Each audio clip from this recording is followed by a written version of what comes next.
اعوذ باللہ من الشیطان الرجیم بسم اللہ الرحمن الرحیم الحمد للہ رب العالمین والعاقبۃ للمتقین والصلاة والسلام علی اشرف الانبیاء والمرسلین سیدنا و نبینا وشفیع ذنوبنا وطبیب نفوسنا ابی القاسم محمد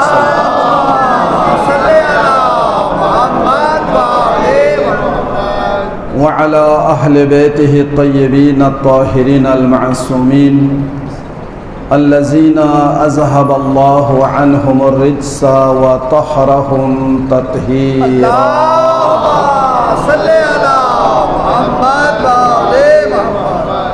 واللعنة الدائمة الأبدية على أعدائهم ملعونين من يومنا هذا إلى قيام يوم الدين.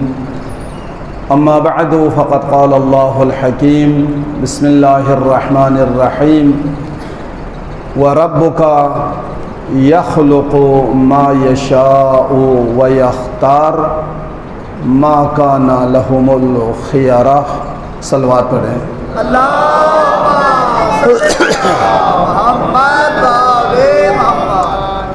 میرے خیال میں تقریباً 2 مہینے کے بعد یہ ولادت آئی ہے. کیا خیال ہے ڈاکٹر صاحب؟ ہاں جی، 15 رمضان کے بعد آج 3 دن کم 2 مہینے میں یہ ولادت آئی ہے.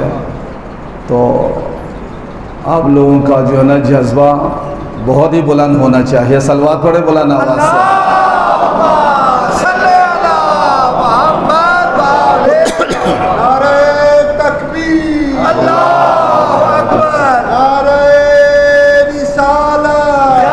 رسول اللہ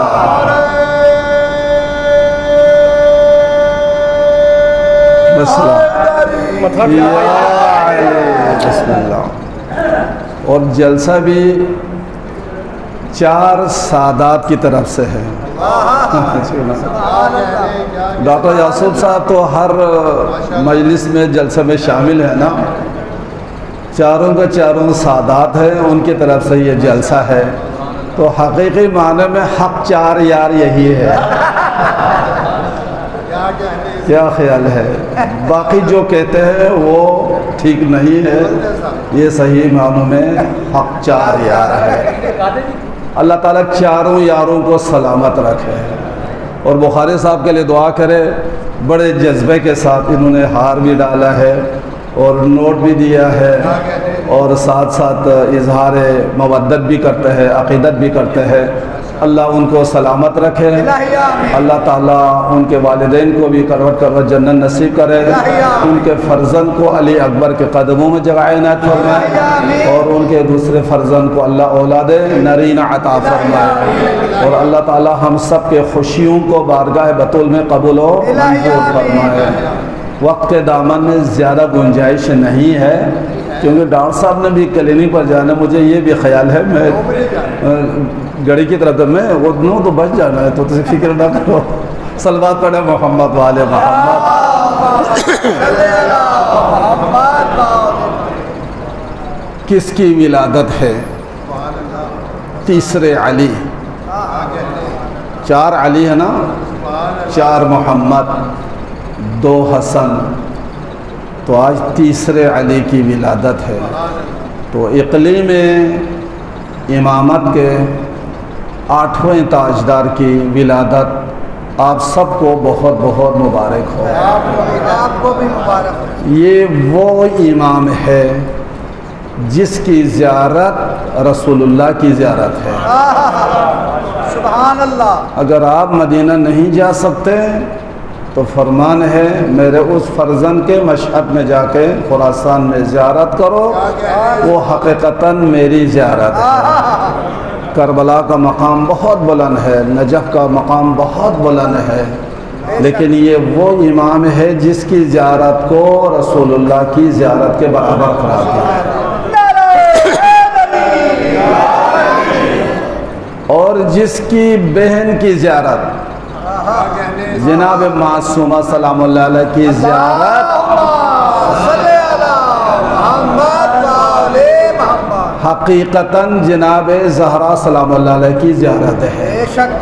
یعنی یہ دو بہن بھائی ہیں، ان کی زیارت رسول کی زیارت اور بطول کی زیارت ہے. اور دونوں کی ولادت جو ہے ایک ہی مہینے میں ہے نا. یکم کو معصومہ کی ولادت اور آج 11 کو 8ویں امام علیہ السلام کی ولادت. تو آپ کی زیارت رسول اللہ کی زیارت صرف نہیں بلکہ آپ شبیہ مصطفیٰ تھے جناب علی رضا علیہ السلام. محمد بن عیسیٰ وہ روایت کرتے ہیں کہ جب امام علی رضا علیہ السلام شہر طوس تشریف لا رہے تھے تو محمد بن عیسیٰ نے خواب دیکھا کہ جہاں حاجی اترتے اس جگہ پر ایک مسجد ہے. اس مسجد میں اعلان ہوا رسول اللہ تشریف لائے ہیں. لوگ جوق در جوق جا رہے تھے. میں بھی گیا، مجمع کو چیرتے ہوئے میں آگے گیا سٹیج کی طرف.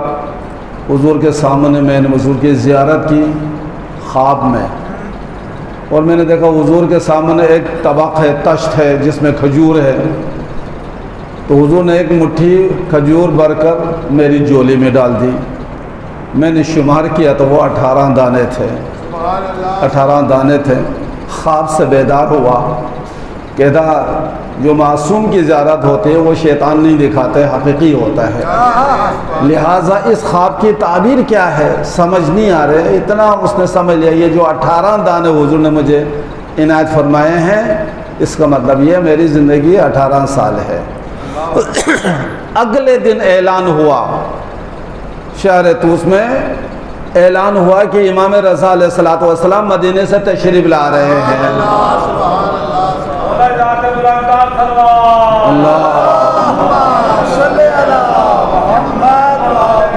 جو خواب کا منظر تھا وہی منظر تھا. لوگ جوق در جوق جا رہے امام کی زیارت کے لیے. میں بھی دوڑتا ہوا گیا. جیسے میں نے خواب میں اعلان دیکھا تھا وہی اعلان دن کو ہو رہا ہے. میں گیا، مجمع تھا، مجمع کو چیرتا ہوا میں وہاں پہنچا جہاں سٹیج پر امام رضا علیہ السلام تشریف فرما تھے.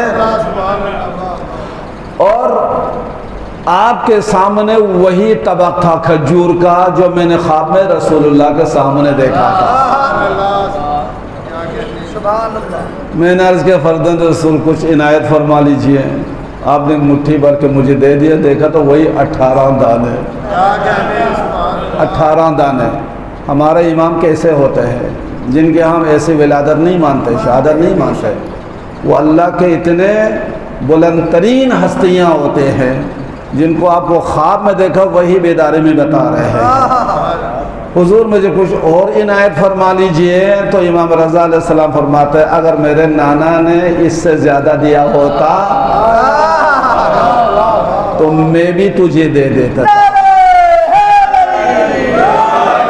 یہ شبیہ رسول بھی ہے امام رضا علیہ السلام. یہ اللہ کے مصطفیٰ بندوں میں سے ایک ہستی امام رضا علیہ السلام کی ذات ہے کہ جس کے بارے میں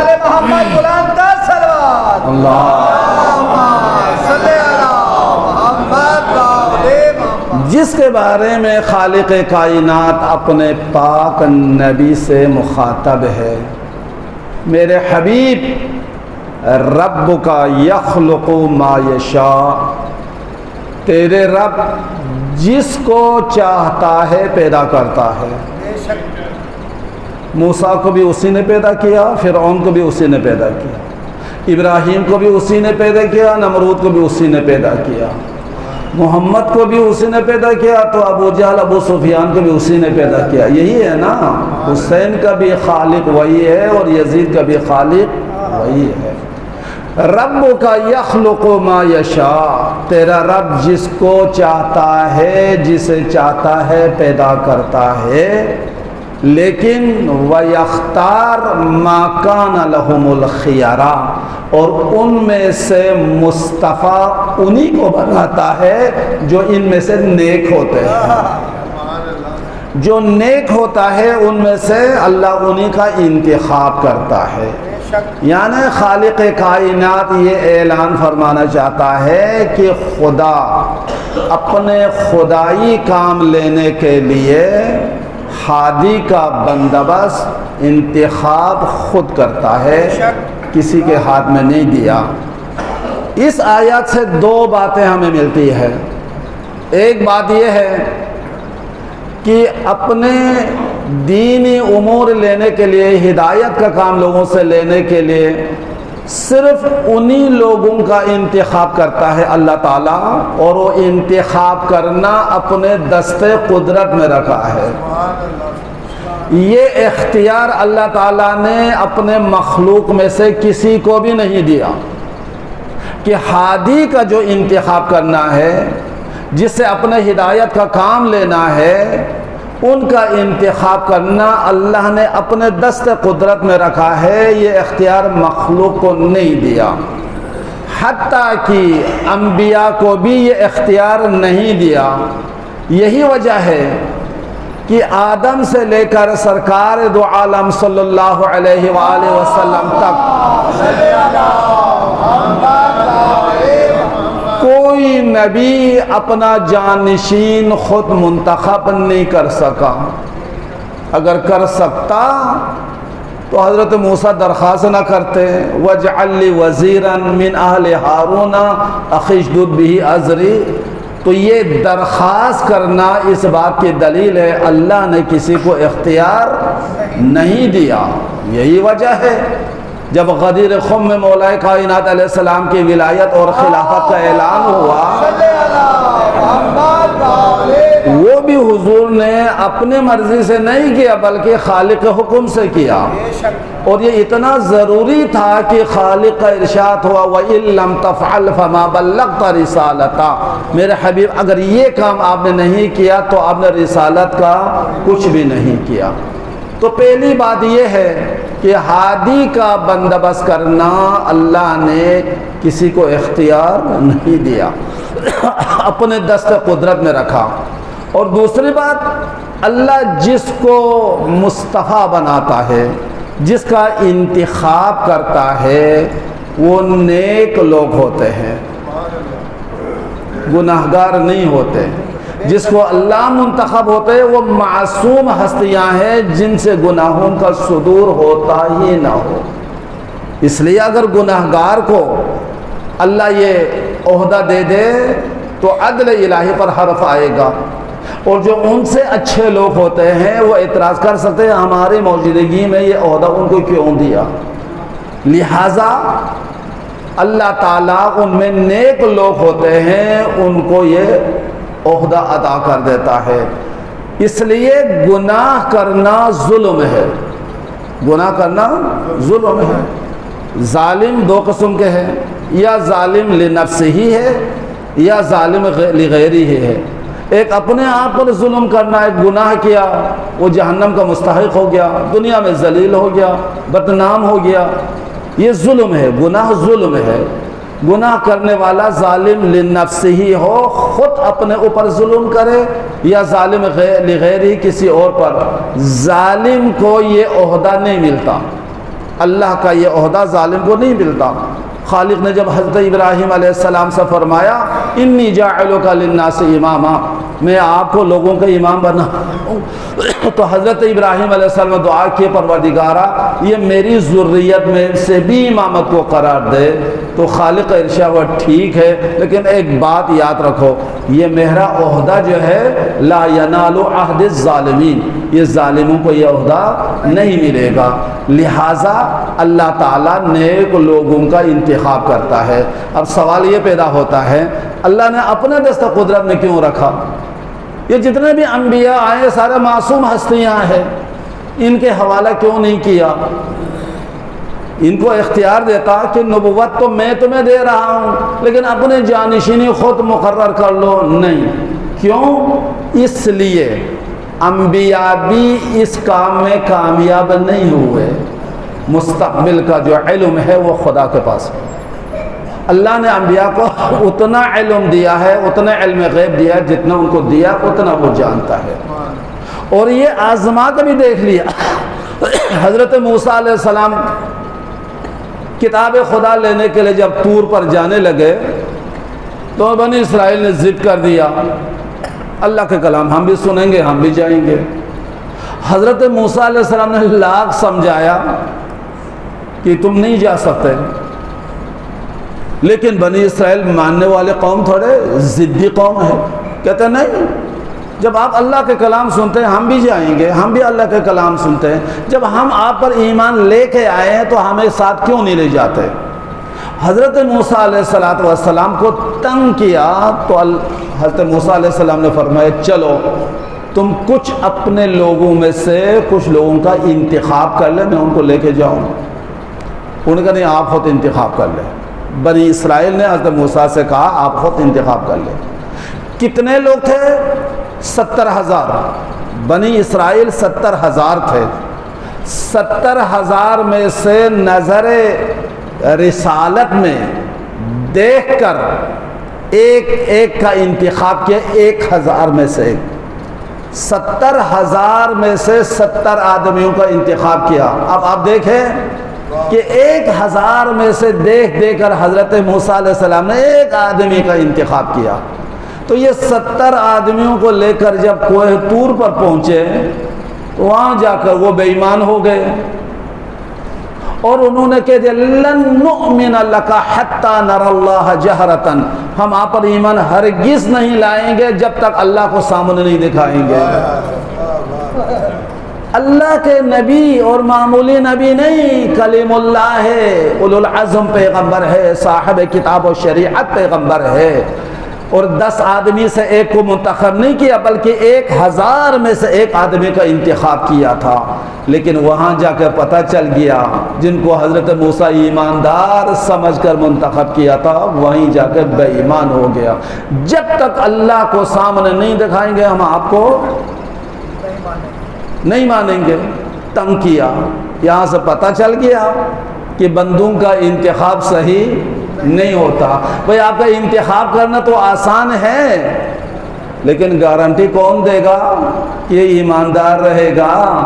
ہمارے جمہوری ملک ہے نا، ووٹ ڈال دیا، آپ کے آدمی جیت گیا، بنگڑے ڈال دیا، ناچا، پھول کھلایا، پتیاں نچھاور کیا، وہ مہینہ 2 مہینے کے اندر اسی کو گالیاں نہیں دیتے ہیں۔ اگلے سال وہ پھر گالیاں شروع کرتے ہیں، وہ ہمارے علاقے میں ابھی تک واپس ہی نہیں آئے، ٹھیک ہے۔ اور جن لوگوں کو آپ نے انتخاب کیا تھا یہ تمام مل کر سینٹ میں انتخاب نہیں کرتے، منتخب شدہ لوگوں نے آگے انتخاب کیا لیکن وہاں جا کر بھی عدم اعتماد کا ووٹ لاتے ہیں، ٹھیک ہے۔ لہٰذا جو اللہ تعالیٰ کسی کو عہدہ دیتا ہے پھر وہ عہدہ قیامت تک کے لیے ہے۔ آپ کے منتخب شدہ عدم اعتماد کے ووٹ سے معزول ہو سکتا ہے، لوگوں کی گالیاں کھا سکتا ہے، لیکن جن کو خدا نے منتخب کیا ہے اس کو کبھی آپ نے نہیں سنا کہ اللہ نے فلاں نبی کو معزول کیا ہے، نہیں کیا ہے۔ لہٰذا مومنین ہمارا عقیدہ ہے، ہمارا ایمان ہے کہ جو ہمارے نبی صلی اللہ علیہ وآلہ وسلم نے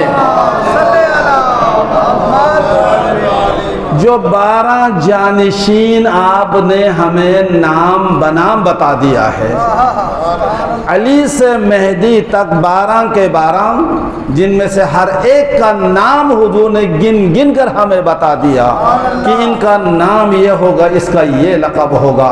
یہ 12 کے 12 نبی کی طرف سے نہیں ہے، اللہ کی طرف سے ہے۔ جس کو اللہ منتخب کیا ہے نبی کے بعد اس کو ہم امام کہتے ہیں، ائمہ کہتے ہیں۔ جس طرح حضرت موسیٰ کے دور میں 12 جانشین تھے اس کو اسباط کہا جاتا ہے، حضرت عیسیٰ علیہ السلام کے 12 جانشین تھے اس کو حواری کہا جاتا ہے، اور ہمارے نبی کے جو 12 جانشین اس کو ہم امام کہتے ہیں۔ لہٰذا ان منتخب شدہ 12 ہستیوں میں سے آج امام علی رضا علیہ السلام کی ولادت ہے۔ جس کو اللہ منتخب کرتا ہے اللہ ان کو کامل و اکمل دنیا میں بھیجتا ہے، ان میں کوئی نقص نہیں ہوتا ہے۔ ابھی کاظمی صاحب پڑھ رہے تھے نا، میرے امام سخی ہے نا، سخی ہے نا، مگر ائمہ کو سخی کہنا مناسب نہیں بلکہ کریم ہے، میرے امام کریم ہے، اس لیے خود نہیں کھاتے تھے، لوگوں کو کھلاتے تھے، لوگوں کو دینا، اور پھر کوئی جھوٹ نہیں بول سکتا۔ کبھی ماننے والے کے میرے امام نے تحقیق نہیں کیا، بعلم امامت جانتے تھے کہ یہ ماننے والا آیا ہے وہ سچ بولتا ہے، اور جاننے والے جانتے ہیں میں اس کے پاس جا رہا ہوں جس کو میرے ظاہر کے ساتھ باطن کا بھی علم ہے۔ احمد بن عبداللہ غفاری بیان کرتا ہے کہ کسی کا میرے اوپر قرض تھا، اس نے سختی کرنا شروع کیا، میں نے سوچا کہ جا کے امام علی رضا علیہ السلام سے فریاد کروں، جا کے امام سے گزارش کروں، اس کو کہہ دے مجھے مہلت دے، سختی نہ کرے۔ یہ کہتے ہیں میں صبح امام کی خدمت میں گیا، آپ شہر سے باہر مقام صنابہ میں ہوتے تھے امام علی رضا علیہ السلام۔ میں جب صبح نماز پڑھ کے وہاں پہنچا تو امام علیہ السلام سواری پر بیٹھ چکے تھے کہیں جانے کے لیے، تو میں آگے بڑھ کر عرض کے فرزند رسول کہ فلان کے جو میرے اوپر قرضہ ہے وہ مجھ پہ سختی کرتا ہے، آپ سفارش کیجئے مجھ پہ سختی نہ کرے۔ سواری پر بیٹھ گئے تھے نا امام نے فرمایا تم میرے واپس آنے تک یہاں بیٹھ جاؤ۔ وہ کہتا مہینہ رمضان کا تھا، سارا دن میں وہاں بیٹھا رہا، امام واپس نہیں آئے۔ مغربین کی اذان ہو گئی، پھر میں نے نماز بھی پڑھی، امام تشریف نہیں لائے، اور اب میں نے دل میں سوچا اب واپس جاؤں، اب سوچا ہی تھا امام تشریف لا رہے تھے،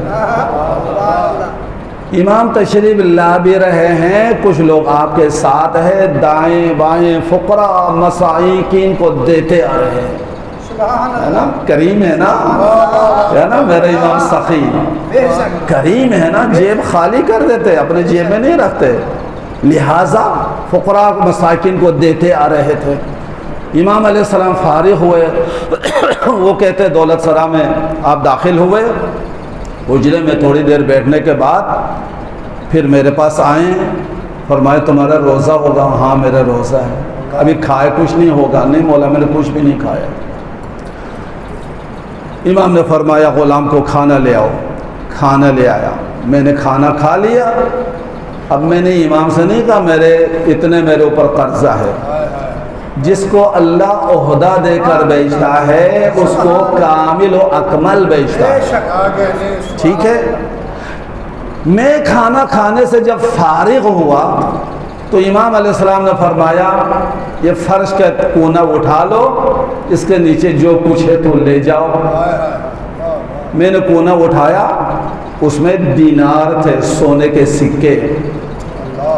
میں گھر جا کر چراغ جلا کر دیکھا تو 48 سکے تھے، ان میں سے ایک پر لکھا ہوا تھا تیرا قرضہ 24 دینار ہے، اپنا قرضہ ادا کرو اور 24 دینار جو ہے اپنے بچوں پر خرچ کرو۔ یہ امام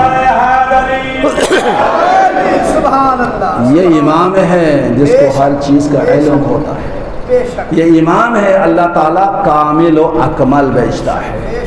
اور پھر امام کی خصوصیت میں سے ایک یہ ہے کہ امام کسی کے سامنے پڑھنے کی ضرورت نہیں ہوتی۔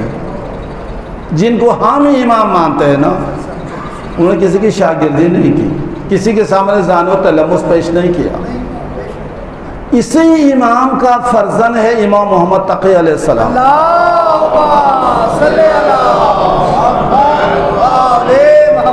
5 سال کی عمر میں 4 سال کی عمر میں بابا سے جدا ہوئے، 7 سال کی عمر میں بابا کا سایہ اڑ گیا۔ 7 برس کا امام محمد تقی علیہ السلام کبھی کسی کے سامنے دبا ہے؟ مامون جیسے بڑے خلیفہ کے مجمع میں بیٹھ کر یحییٰ بن اقسم جیسے بڑے قاضی و قضات کو 2 منٹ میں مبہوت کر دیا۔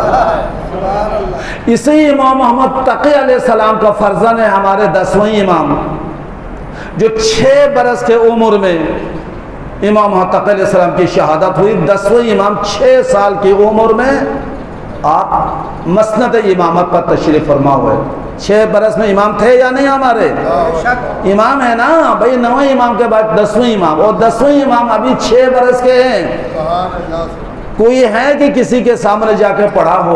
اللہ ان کو اپنے مدرسہ الہی سے فارغ و تحصیل دنیا میں بھیجتا ہے، انہیں کسی کے سامنے پڑھنے کی ضرورت نہیں ہوتی۔ تو لہٰذا امام علی رضا علیہ السلام بھی کمالات سے بھرپور تھے، مدرسہ الہی کے فارغ و تحصیل تھے۔ یہی وجہ ہے مامون کے مسند کے سامنے امام رضا علیہ السلام کے بھی مسند بچھا دیتے تھے، اور بڑے بڑے سوال ہوتے تھے جس میں زندیق بھی آتے تھے، جس میں آتش پرست آتے تھے، جس میں یہودی آتے تھے، جس میں سارے قسم کے علماء آتے تھے، امام علیہ السلام سے سوال کرتے تھے۔ لیکن ایک عیسائی عالم تھا، بہت بڑا عالم، متکلمین علماء اس کے سامنے بول نہیں سکتے تھے، اور وہ کہتے تھے اب دیکھو جن کے پاس علم نہیں ہے سوال بھی بڑے سخت، دیکھو تم مسلمان ہیں، ہم عیسائی ہیں،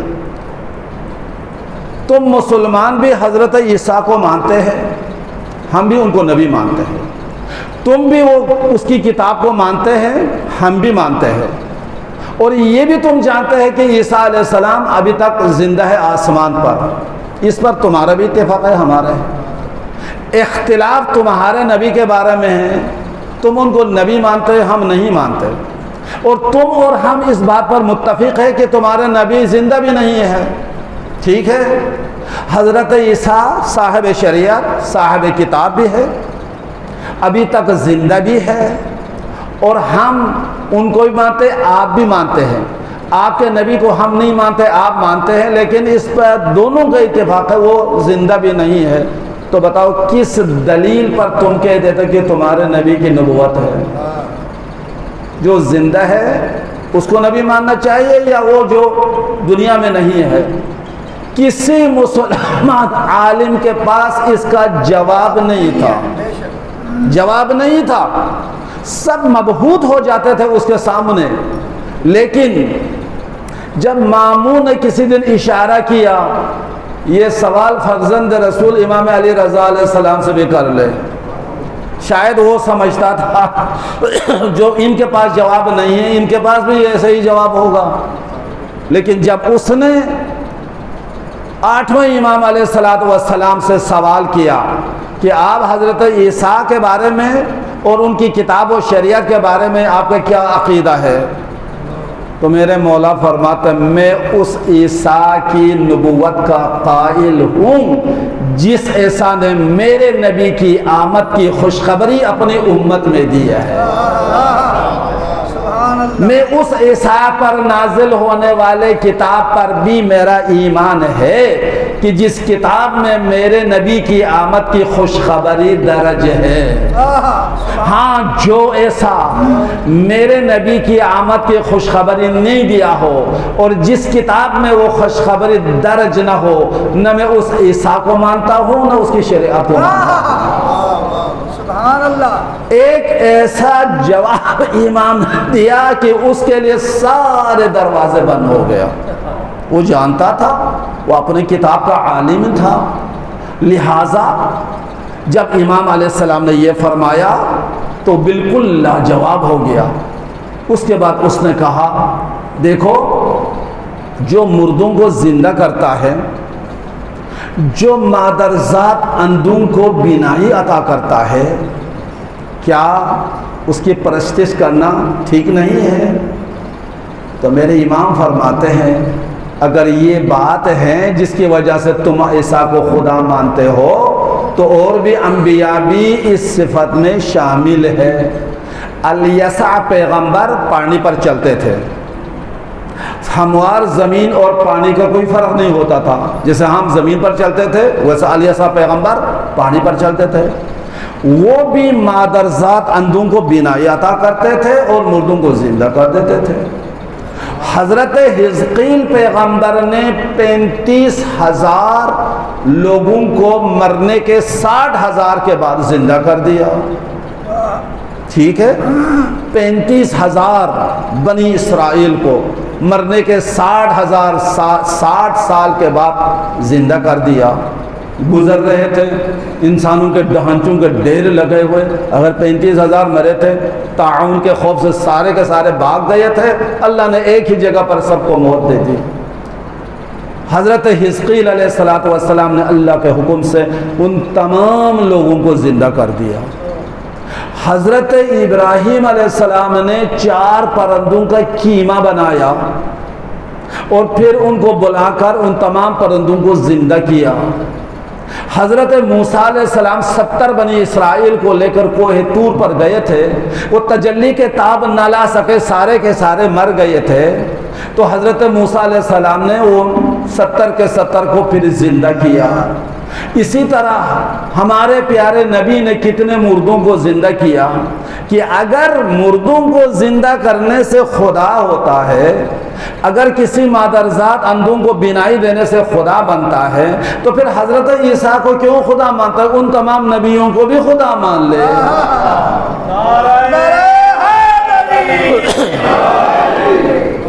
بس یہ کہنا تھا، وہ لاجواب ہو گیا اور امام کے قدموں پر گر کر کلمہ پڑھ کے مسلمان ہو گیا۔ یہ ہے ہمارا امام، جس کی آج ولادت کے آپ خوشی منا رہے ہیں۔ اللہ تعالی ہم سب کو ان پاک ہستیوں کی محبت اور مودت میں جینے اور مرنے کی توفیق عطا فرمائے۔